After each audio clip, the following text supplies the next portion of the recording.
मौर्य साम्राज्य, जो कभी पूरे भारतीय उपमहाद्वीप में फैला एक विशाल और शक्तिशाली साम्राज्य था, अपने समय के सबसे प्रभावशाली और संगठित साम्राज्यों में से एक था।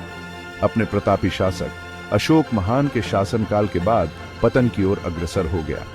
अशोक की मृत्यु के बाद साम्राज्य की शक्ति और एकता धीरे धीरे कमजोर होने लगी। आंतरिक कलह, कमजोर उत्तराधिकारी और क्षेत्रीय विद्रोहों ने धीरे धीरे साम्राज्य की नींव को कमजोर कर दिया। मौर्य साम्राज्य की विशालता और विविधता ने इसे एकजुट रखना कठिन बना दिया। अस्थिरता के इसी माहौल में पुष्यमित्र शुंग, जो मौर्य सेना के एक ब्राह्मण सेनापति थे, ने एक चालाक तख्ता पलट में सत्ता हथिया ली। यह तख्ता पलट भारतीय इतिहास में एक महत्वपूर्ण मोड़ साबित हुआ।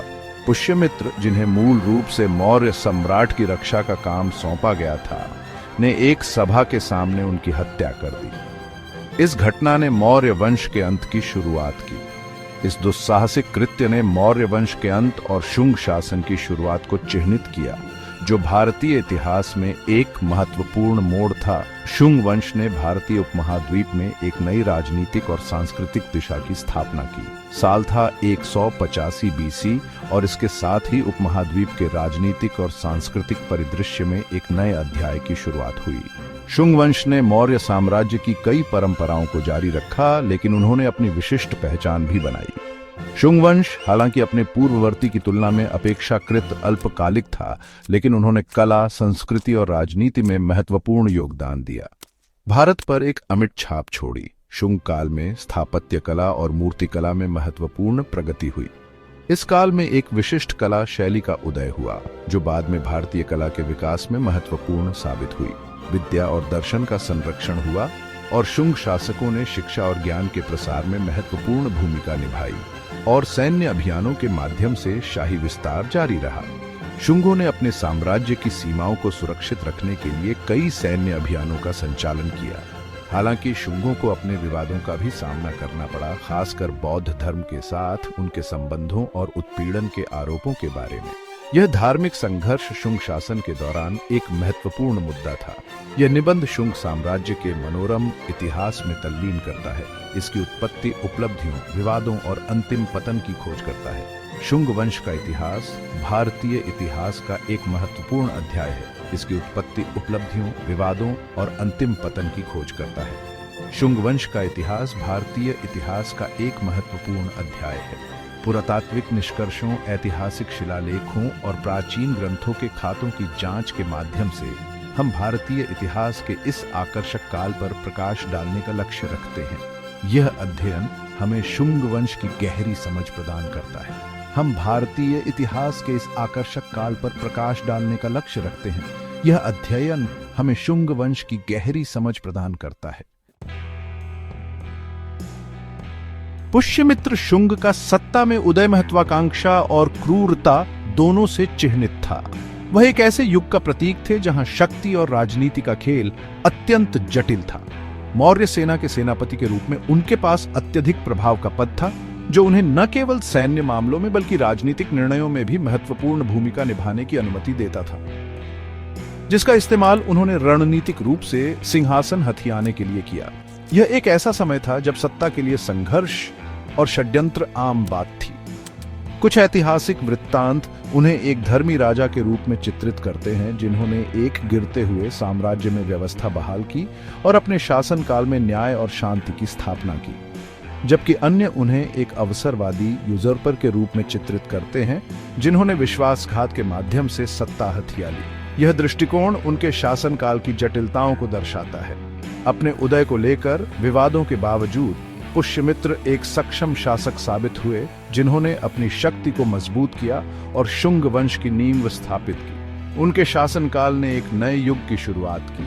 उन्होंने 36 वर्षों तक शासन किया, जो उनकी राजनीतिक कुशाग्रता और अपने समय की जटिलताओं को नेविगेट करने की क्षमता का प्रमाण है। यह अवधि उनके नेतृत्व और दूरदर्शिता का प्रतीक है। उनके शासनकाल ने धार्मिक सहिष्णुता की मौर्य नीति से ब्राह्मणवाद के अधिक स्पष्ट संरक्षण की ओर बदलाव को चिह्नित किया। यह परिवर्तन भारतीय समाज और संस्कृति पर गहरा प्रभाव डालने वाला था। पुष्यमित्र की सबसे महत्वपूर्ण उपलब्धियों में से एक इंडो ग्रीक शासक बैक्ट्रिया के डेमेट्रियस प्रथम के आक्रमण को रोकना था। यह एक निर्णायक क्षण था जिसने उनके सैन्य कौशल को प्रदर्शित किया। डेमेट्रियस ने नए स्थापित शुंग साम्राज्य की कथित कमजोरी का फायदा उठाने की कोशिश करते हुए उपमहाद्वीप के उत्तर पश्चिमी क्षेत्रों में एक सैन्य अभियान शुरू किया। यह आक्रमण शुंग साम्राज्य के लिए एक बड़ी चुनौती थी। हालांकि पुष्यमित्र की सेनाओं ने ग्रीक अग्रिम को सफलतापूर्वक रोक दिया, अपने क्षेत्र को विदेशी विजय से बचा लिया। यह विजय उनके नेतृत्व की दृढ़ता का प्रमाण थी।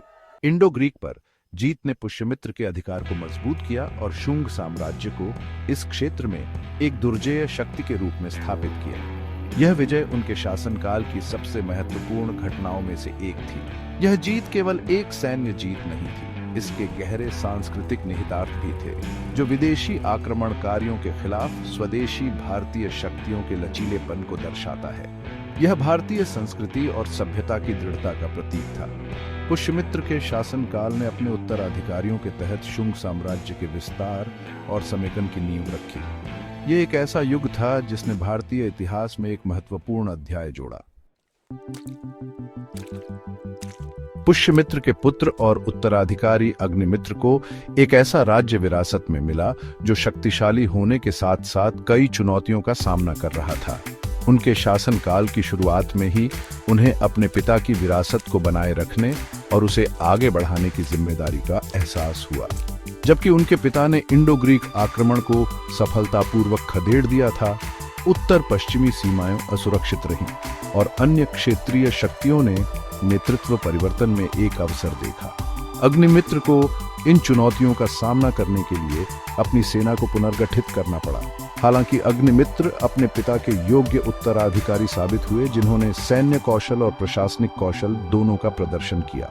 उन्होंने न केवल अपनी सीमाओं की रक्षा की, बल्कि अपने साम्राज्य को भी संगठित और सुदृढ़ किया। अग्निमित्र के शासनकाल में शुंग साम्राज्य का पूर्व की ओर विस्तार जारी रहा। उन्होंने अपने साम्राज्य की सीमाओं को और भी विस्तारित किया, जिससे शुंग साम्राज्य की शक्ति और प्रतिष्ठा में वृद्धि हुई। उनके अभियान उपजाऊ गंगा के मैदानों पर नियंत्रण मजबूत करने और शुंग प्रभाव को मध्य भारत में आगे बढ़ाने पर केंद्रित थे। इन अभियानों ने न केवल सैन्य बल्कि आर्थिक दृष्टिकोण से भी महत्वपूर्ण भूमिका निभाई। ये अभियान केवल क्षेत्रीय विजय के बारे में नहीं थे, वे आर्थिक विचारों से भी प्रेरित थे। गंगा के मैदानों की उपजाऊ भूमि ने शुंग साम्राज्य की आर्थिक समृद्धि में महत्वपूर्ण योगदान दिया। अपनी समृद्ध कृषि भूमि के साथ गंगा के मैदान शुंग साम्राज्य की बढ़ती आबादी और सेना को बनाए रखने के लिए महत्वपूर्ण थे। इन क्षेत्रों की उपज ने साम्राज्य की स्थिरता और विकास को सुनिश्चित किया। अग्निमित्र का शासनकाल उनकी रानी मालविका द्वारा निभाई गई प्रमुख भूमिका के लिए भी उल्लेखनीय है। मालविका न केवल एक रानी थीं, बल्कि उन्होंने दरबारी मामलों में भी महत्वपूर्ण भूमिका निभाई। हालांकि उनके जीवन के बारे में जानकारी मुख्य रूप से साहित्यिक स्रोतों से मिलती है, विशेष रूप से प्रसिद्ध संस्कृत नाटककार कालिदास के नाटक मालविकाग्निमित्रम से। यह शुंग काल के दौरान शाही महिलाओं के जीवन में बहुमूल्य अंतर्दृष्टि प्रदान करता है। इस नाटक ने मालविका की छवि को अमर बना दिया। मालविका को अत्यधिक सुंदरता, बुद्धिमत्ता और राजनीतिक कुशाग्रता वाली महिला के रूप में दर्शाया गया है। उनकी छवि ने न केवल उनके समय में बल्कि आने वाली पीढ़ियों में भी एक आदर्श स्थापित किया। वह नाटक में एक महत्वपूर्ण भूमिका निभाती है, दरबारी मामलों में सक्रिय रूप से भाग लेती है और अपने पति राजा पर अपना प्रभाव प्रदर्शित करती है। उनकी भूमिका ने शाही दरबार में महिलाओं की संभावित शक्ति और प्रभाव को उजागर किया। जबकि इन वृत्तांतों की ऐतिहासिक सटीकता पर बहस होती है, फिर भी वे शुंग दरबार के भीतर महिलाओं द्वारा निभाई जा सकने वाली संभावित भूमिकाओं की एक झलक प्रदान करते हैं। इन कहानियों ने शुंग काल की सामाजिक संरचना और सांस्कृतिक मान्यताओं को भी प्रभावित किया। शुंग काल में कला, वास्तुकला और बौद्धिक गतिविधियों का विकास हुआ। जबकि मौर्य युग अपनी विशाल पत्थर की मूर्तियों के लिए प्रसिद्ध है, विशेष रूप से अशोक द्वारा बनवाए गए जानवरों की राजधानियों के साथ राजसी स्तंभ, शुंगों ने एक विशिष्ट कलात्मक शैली की शुरुआत की, जिसमें जटिल टेराकोटा मूर्तियां, प्रवेश द्वारों, तोरणों पर सजावटी रूपांकनों और एक अद्वितीय वास्तुशिल्प शैली का विकास उनके मंदिरों और स्तूपों में स्पष्ट है। भारतीय कला और वास्तुकला में शुंगों का सबसे महत्वपूर्ण योगदान बौद्ध कला का संरक्षण था। बौद्ध धर्म पर उनके रुख को लेकर विवादों के बावजूद शुंगों ने बौद्ध स्तूपों, विशेष रूप से सांची के महान स्तूप के निर्माण और नवीनीकरण का समर्थन करने की मौर्य परंपरा को जारी रखा। मूल रूप से अशोक द्वारा शुरू की गई इस शानदार संरचना का शुंगों के अधीन महत्वपूर्ण विस्तार और अलंकरण हुआ। सांची के महान स्तूप के प्रवेश द्वार, तोरण बुद्ध के जीवन के दृश्यों, जातक कथाओं और विभिन्न सजावटी रूपांकनों को दर्शाने वाली अपनी जटिल नक्काशी के लिए विशेष रूप से उल्लेखनीय है। उल्लेखनीय कौशल और कलात्मकता के साथ निष्पादित ये नक्काशी शुंग काल के दौरान बौद्ध मान्यताओं और प्रथाओं में अमूल्य अंतर्दृष्टि प्रदान करती है। अपनी स्थापत्य उपलब्धियों से परे शुंगों ने बौद्धिक जांच और विद्वता के माहौल को भी बढ़ावा दिया। शुंगों का दरबार व्याकरण, खगोल विज्ञान और दर्शन सहित विभिन्न विषयों के विद्वानों का केंद्र बन गया। सीखने के इस संरक्षण ने नए विचारों के विकास और पीढ़ियों से पीढ़ियों तक ज्ञान के प्रसारण में योगदान दिया।